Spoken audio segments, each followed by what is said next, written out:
कैसे हैं आप सभी। आशा करता हूँ आप सभी स्वस्थ हैं, अच्छे हैं। आप सभी का स्वागत है आपके अपने YouTube channel the exam day practice zone. आप सभी चैनल को सब्सक्राइब कीजिए, अपने फ्रेंड को शेयर कीजिए, जिससे आपको स्टडी से रिलेटेड अच्छी अच्छी वीडियो मिलती रहे और आपका ज्ञान का स्तर जो है बढ़ता रहे। शिक्षा निदेशालय राष्ट्रीय राजधानी क्षेत्र दिल्ली की तरफ से हमें कार्यपत्रक संख्या मिली है 10, जो डेट है 29 जुलाई 2021 और विषय सामाजिक विज्ञान, कक्षा 10वीं क्लास के लिए है। विद्यार्थी अपना नाम लिखेंगे और कक्षा अध्यापक का नाम लिखेंगे। आज का जो हमारा टॉपिक है वो है कृषि। इस पिक्चर में देखिए क्या कर रहे हैं लोग, कुछ फसलें उगा रहे हैं, है ना, कुछ गतिविधि किया जा रहा है। यानी कि जो कृषि से संबंधित क्रियाएं हैं वो क्या होती हैं, श्रम से संबंधित। हमारा श्रम का ज़्यादा प्रयोग किया जाता है, लेकिन आज आधुनिक समय में मशीनों का प्रयोग ज़्यादा हो गया है। लेकिन फिर भी एक अनिश्चित क्रिया है। अनिश्चित क्रिया कैसे है, देखिए मेहनत किया जाता है, लेकिन कई बार क्या होता है फसलें अच्छी हो जाती हैं, कई बार फसलें वेस्ट हो जाती है, बेकार हो जाती हैं, फसलें नहीं हो पाती हैं। तो क्या हो गया, एक अनिश्चित क्रिया है, काफ़ी मेहनत वाला भी है। तो इसी से संबंधित जो आपके सिलेबस में है उसको समझेंगे, जानेंगे और सिलेबस के अकॉर्डिंग आपको बताया जाएगा। देखिए, मिट्टी, जलवायु और खेती करने के तरीकों में अंतर के कारण देश में अलग अलग क्षेत्रों में खाद व अखाद्य फसलें उगाई जाती हैं। तो भारत में देखिए, भारत की भौगोलिक स्थिति जो है पूरे देश में एक जैसी नहीं है। कहीं पर ज़्यादा सर्दी पड़ती है, कहीं पर ज़्यादा गर्मी पड़ती है ना। तापमान अलग अलग है, मिट्टी अलग अलग है ना। मिट्टी की बात की जाए तो लगभग 6 प्रकार की मिट्टी पाई जाती है अलग अलग क्षेत्रों में। तो इसी तरीके से अलग अलग क्षेत्रों की पैदावार जो है वो अलग है। जैसे कि खाद्य व अखाद्य फसलें। खाद्य फसलें कौन सी, जो जिसे हम खा करके जीवित रहते हैं। अखाद्य फसलें कि जिनको हम खाते नहीं हैं लेकिन पैदा किया जाता है, उत्पादन किया जाता है अपनी ज़रूरतों को पूरा करने के लिए, जैसे कपास। अभी पढ़ेंगे, इसके बारे में बताया जाएगा। भारत में उगाई जाने वाली मुख्य फसलों में गेहूँ, चावल, कपास, मक्का आदि। भारत में मुख्य रूप से कौन सी फसलें उगाई जाती हैं, गेहूँ, चावल, कपास, मक्का है।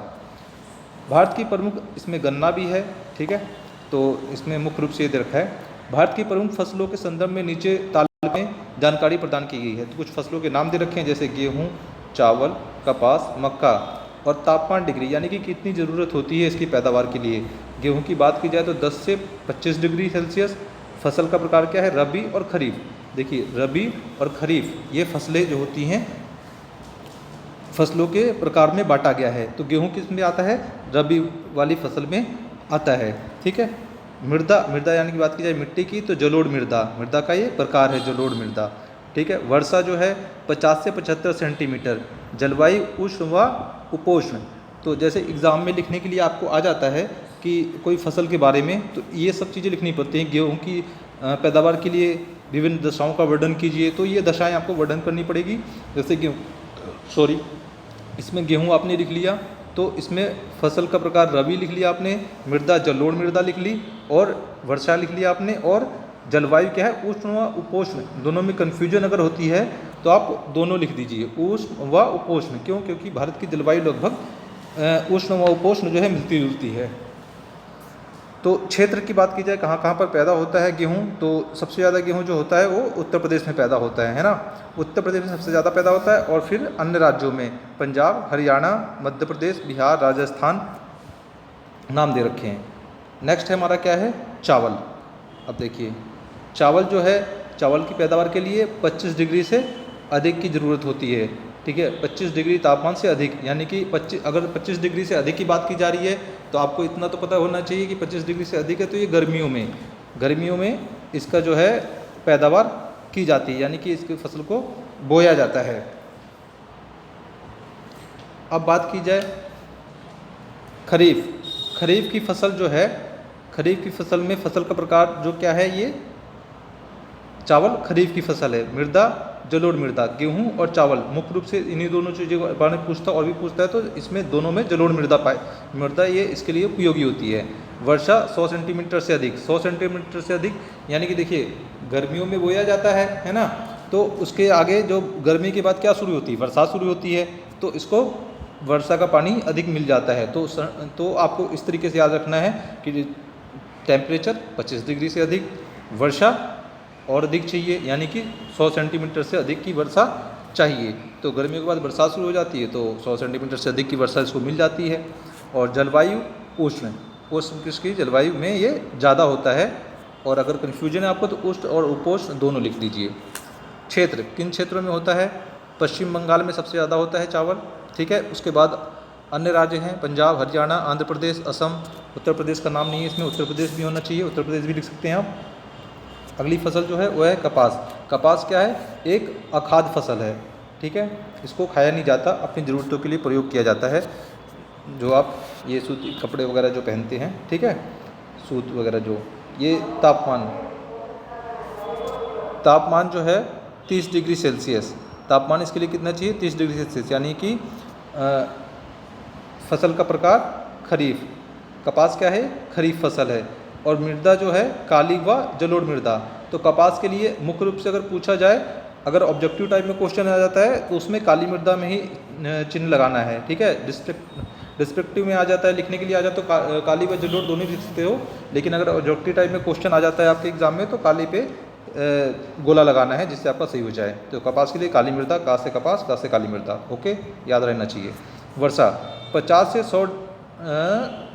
100 सेंटीमीटर, 50 से 100 सेंटीमीटर की इसकी ज़रूरत है। जलवायु उष्ण व उपोष्ण दोनों, ये ज़्यादातर कहाँ होता है?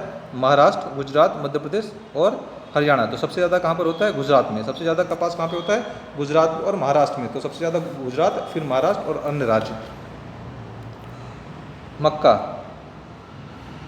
की बात की जाए तो मक्का सभी जानते हैं, तापमान 21 डिग्री से 27 डिग्री नॉर्मल टेम्परेचर, ठीक है। फसल का प्रकार क्या है? खरीफ है। मृदा जलोढ़ मृदा। भारत की ज़्यादातर भूमि जो है फसल जहाँ पे होती है वो जलोढ़ मृदा ही है, ज़्यादा क्षेत्र जो है। वर्षा, ये क्वेश्चन पूछ भी सकता है, भारत में सबसे अधिक मृदा कौन सी पाई जाती है? तो जलोढ़ मृदा आप लिख सकते हैं, ठीक है। वर्षा 50 से 100 डिग्री सेल्सियस मीटर में, ठीक है, सेंटीमीटर में। जलवायु जो है विभिन्न प्रकार की जलवायु में उत्पादन, यानी कि अलग अलग जलवायु में भी इसकी पैदावार हो जाती है। क्षेत्र जो है इसका मक्का का, ठीक है, कर्नाटक, उत्तर प्रदेश, बिहार, मध्य प्रदेश, आंध्र प्रदेश दे रखा है। तो कई बार ये इसमें उत्तर प्रदेश आगे हो जाता है, कई बार मध्य प्रदेश। तो उत्तर प्रदेश मध्य प्रदेश में ज़्यादा पाया जाता है, बाकी राज्यों में भी पाया जाता है। इस तरीके से ये कुछ स्थितियाँ थी। इन टेबल को थोड़ा सा ज़्यादा नहीं, थोड़ा सा अगर समझ लेंगे तो आप प्रश्नों के सवाल को ज़रूर हल कर पाएंगे। तो इसको समझिए और प्रश्नों को हल करते हैं, देखते हैं कि आप कितना अंडरस्टैंडिंग हुई है। आशा करता हूँ कि ये वर्कशीट आपको समझ में आई होगी। तो प्रश्नों को हल करते हैं, देखते हैं कितने समझ में आई। भारत की किसी एक खरीफ फसल पर नोट लिखिए। किसी एक खरीफ फसल, कोई भी एक खरीफ फसल है उसके बारे में लिखना है। तो खरीफ फसलों के पहले तो आपको नाम पता होना चाहिए, है ना। तो ऊपर जो आप खरीफ फसलें देखेंगे तो चावल, कपास, मक्का, तो इस तरीके से आप इनमें से किसी का भी नाम लिख सकते हैं, बारे में लिख सकते हैं।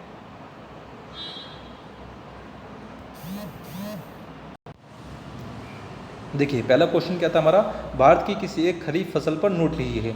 तो मान लीजिए चावल ले लेते हैं। चावल के बारे में अभी आपको बताया गया था, तो क्या लिखेंगे आप?